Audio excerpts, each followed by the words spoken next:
Welcome everybody. This is a kind of special presentation because Jakub already had it on a conference, but we need it and we did not record it on the conference and we want to show this on YouTube. So now you can see the special recording equipment here. Otherwise it's gonna be as good as normally. And if I can ask for some extra applause at the end. I'm not sure if we will be able to hear people on the call. If not, then please just write it to the Zoom chat.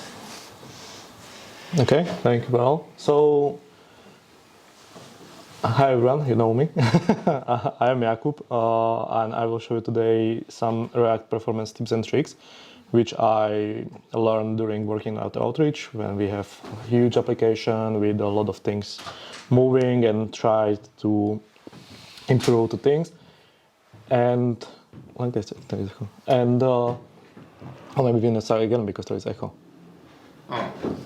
It's a huge link or how it is? Is it? How many microphones do we have? I have mine. I don't think Jakub's. Hello? If Jakub, could you just mute your microphone? What if I do this? Can you still hear us or not really? And now? Yes, from Jakub's computer. It's better. Uh-huh. Yeah, this is better. Okay, this should do. Okay, so I'll start again.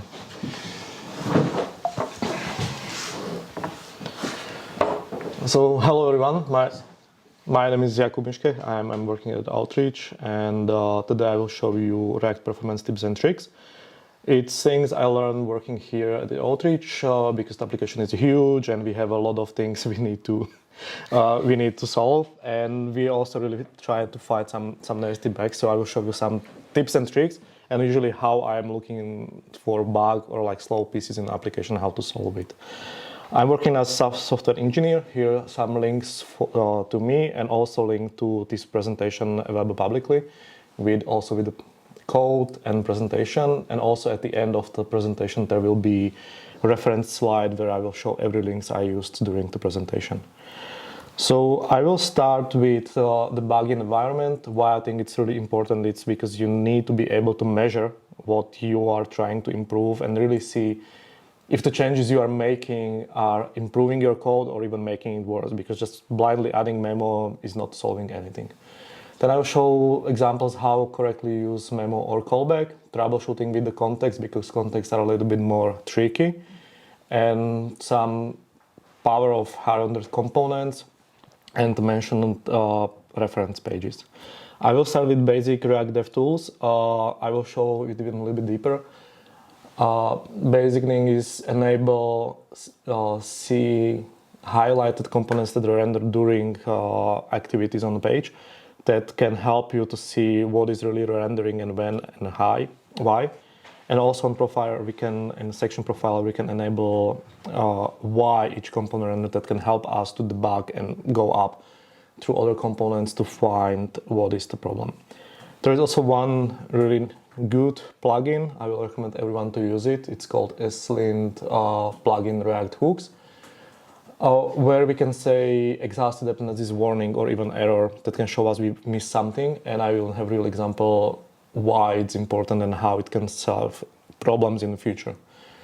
Also, there are some built-in tools like performance recorder, performance monitor, and memory that can also help with our work and how to fix the code better. I will start now with, for example, this React Dev Tools. Probably most of you know it, and it's pretty simple. You can start recording. You can do actions on your page. You see what is rendering, and you can stop, and you see what happened. I will go even fast back and do one small change so we are up to date. And here we can see why each component rendered and why not, and see what is here. I also mentioned native tools like performance, where we also can record and see what is happening on page. We can stop it, and we can see much deeper, even frames, even JavaScript activities here if we make it bigger, and we can really narrow it down which action is slow. For example, on-click can take a lot of time, and we can narrow it down. Also, there is how much time it takes to render painting for CSS and so on. Usually how it works and how I'm testing is I replicate some steps, I check the performance, and then I try to do my change, and I try to replicate my steps again.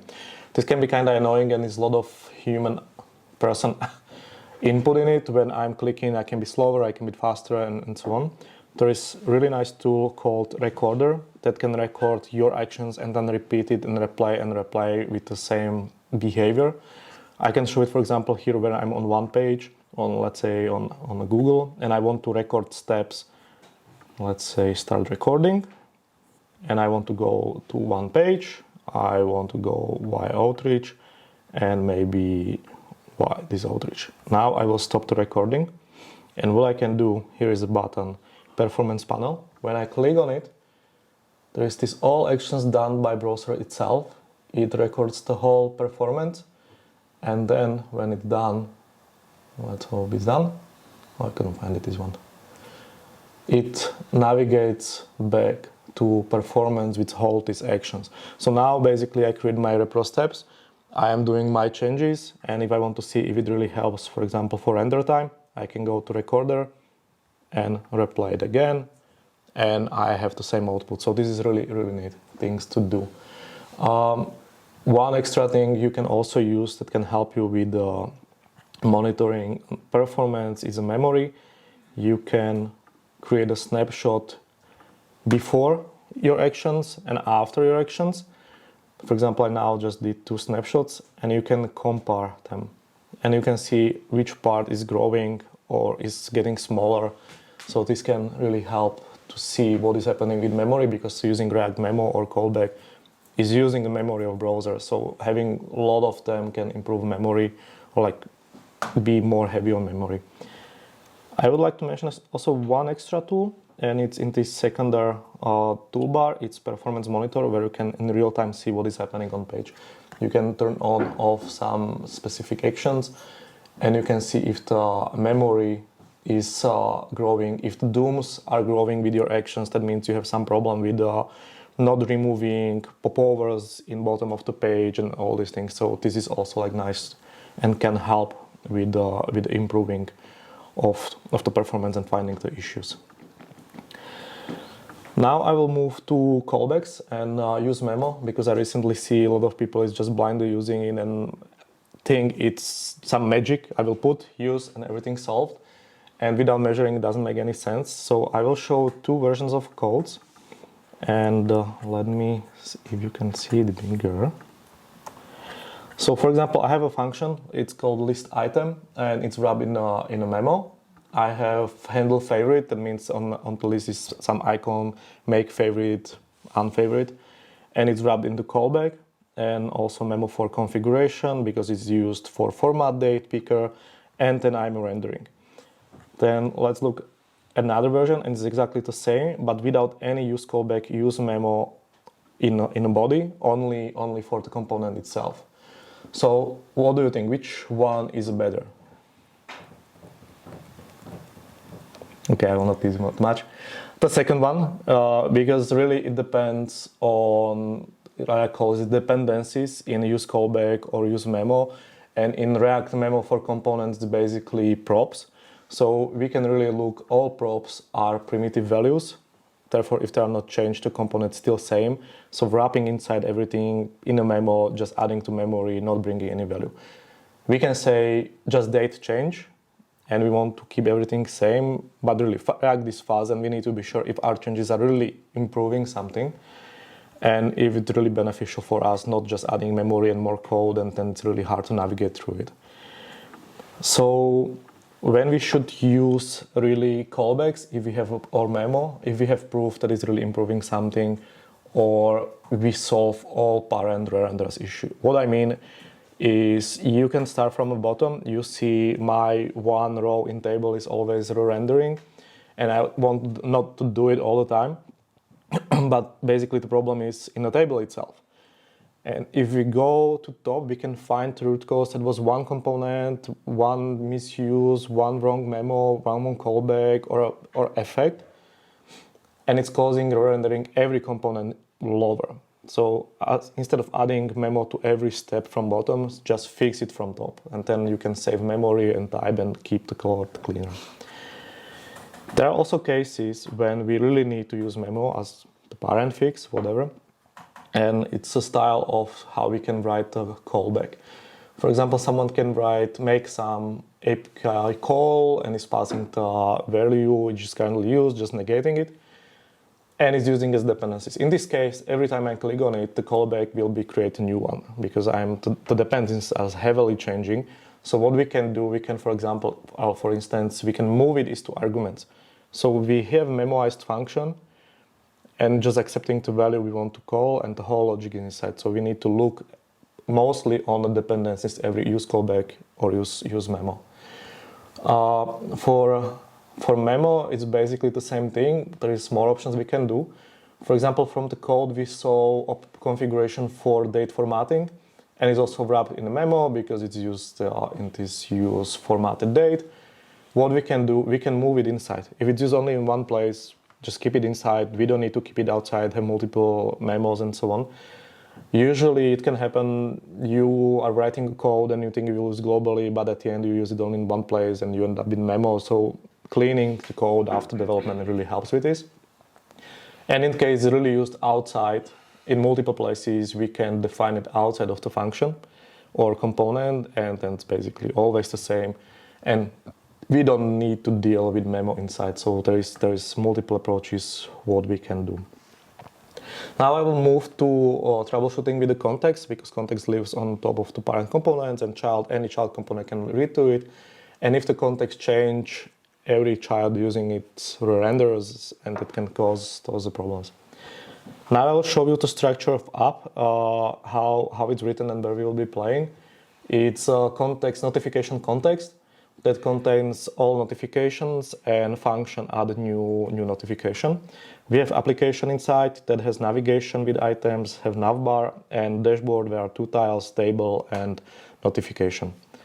So if I go to code and I will start here in an index, I will show you how it's done. I'm importing a root app, which is from iteration that helps me to present these small changes in kind of simple way. So if I go to iterations and we start with the first iteration, there is this root app. So we have this notification context provider as a set.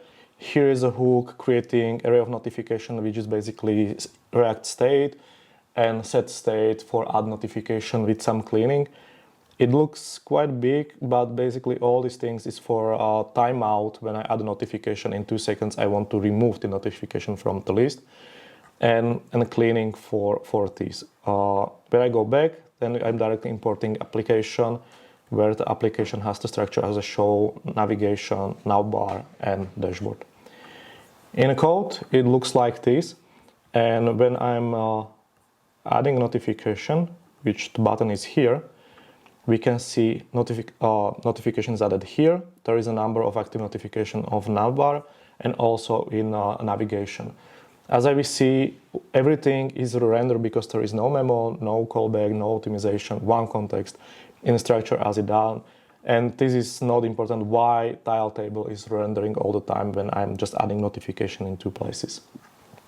Easy fix can be, okay, let's go to app. Let's wrap it with the memo, because app is not accepting any props. Super simple. We can go back to code, and now I can record a change, so we see, and only few places are rendered and table itself is finally safe. Even in the recording we can see true change, but app didn't change because we used a memo for this whole app and basically solved. There is nothing wrong on this, but there is one super simple pattern which can achieve all these things and all benefits without even using use memo, and it's kind of high order component, where we go back to iteration 1 and we see its context provider and application directly inside. It looks like this. And if we change it, let's say to iteration 2, which is here, what I did, I create higher component for notification provider, and I passed up as a children. Now, when I go to application, let's hope it's done, and I can record it, we can see the application wasn't re-rendered and is not even wrapped with the memo suffix as it was before. What happened and why it works is because the nature of React, this component didn't change, and we are passing it up as a child to another provider. This function is changing because of the context value is changing all the time, but the children is provided from the top, so it's always the same. So therefore, even the React doesn't need to know any render memo or anything, and it gives us this benefit without using even memo when we just wrap it into higher component. I will show you another example how we can improve it lower, and this is simple change that solve huge render. If we want to go further and forward and improve even more, we can see even with adding notification, everything is changing still. Even this button, you can maybe see it, the text, let's say it's rendering, even I'm adding a value and I'm not changing the callback. So if I go to, and just let you know, I'm just iterating on every iteration before. So iteration 2 means it's using everything from first, 3 is using everything from iteration 2, and it's done in steps. The thing we can do also to kind of split notifications from actions in a hook, we can create multiple contexts. It's let's say we will have one context for only notification, array of notifications, and we will have second context for only the actions, but they are linked at the same level in the provider. So we have two hooks to read the values, and everyone is reading its own context that can save what is rendered and when and why. So let me check if it's here. It should be here. Come on, catching. And yeah, it's working, but it's not catching, and it's still breaking. And the reason is why not here, because the function, if we go to use notification value, is not memoized. Now we see every time we add a value, even if we have two contexts and it's connected to same state, is a changing. Therefore, we are creating a new notification. So in this case, I will say, okay, I need to memorize this function. So the value for the context, this function is always the same. That will not cause re-renders. So I will go here and I will go away zoom. Yep. And I will memorize my callback function. The way, let's go here, add notifications. And of course, and I will use it as like this, and my function is still same. And what I can see in the code is the notification section is not the rendering anymore, but we see only one value adding. Something is broken. And now what is broken? I have no idea now we can say, but if we turn on this fancy plugin, we can see we are not using dependencies, what is notification, because we are directly using it from the hook. That was basically what I said, it should be from dependencies to array. So I think, okay, I solve it, I just add it into dependencies, and now again everything is rendering. So the whole memo doesn't make any sense even right now, because every time I add notification, the array is changed and the hook isn't changed. In this case, because it's React and we are using useState, we can use simple improvement, is where the hook set state contains some new value or a callback where argument is the old value, and now I can see I can even remove it, and now the callback itself is still even during the changes, and obviously it works nice again, and it's not re-rendering the first value of the hook. So I will say that's everything for iteration 3, and we can see we have a lot of things still changing around. And let's say we want to introduce some configuration for this callback in which order are notification added. Let's say if there is more than 4 notifications, the fifth should go to plus number or grow or any custom logic. For now, I introduced only changing the order of notification. So if I go to iteration 4, where I want to say and provide configuration for how the notification should be added, let me do it here. So I'm creating TypeScript types, props for this, context value function, and a default behavior, which means like adding at the bottom of the file, nothing more, nothing fancier.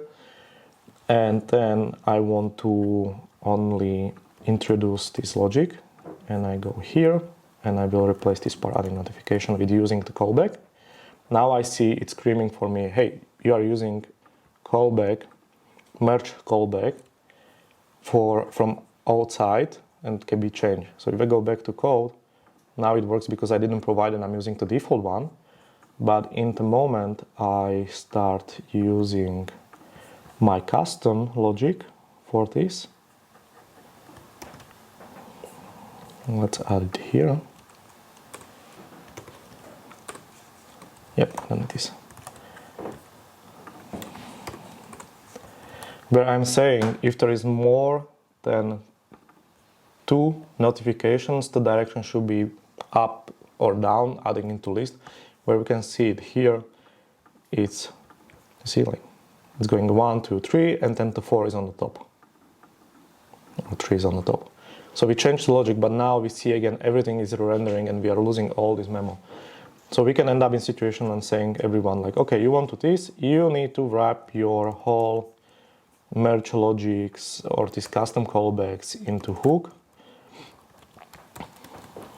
And now we have direction and everything again, and it works only, you can see only sometimes is rendered when I'm changing the callback.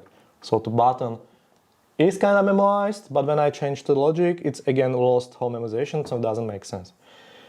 And for this, there is a still way how to do it even without memoizing the, let's say, props for your component, and it's a little bit tricky way, I would say, and I will really recommend to use it when you know what you are doing, and if the callback is not triggering the change of the state.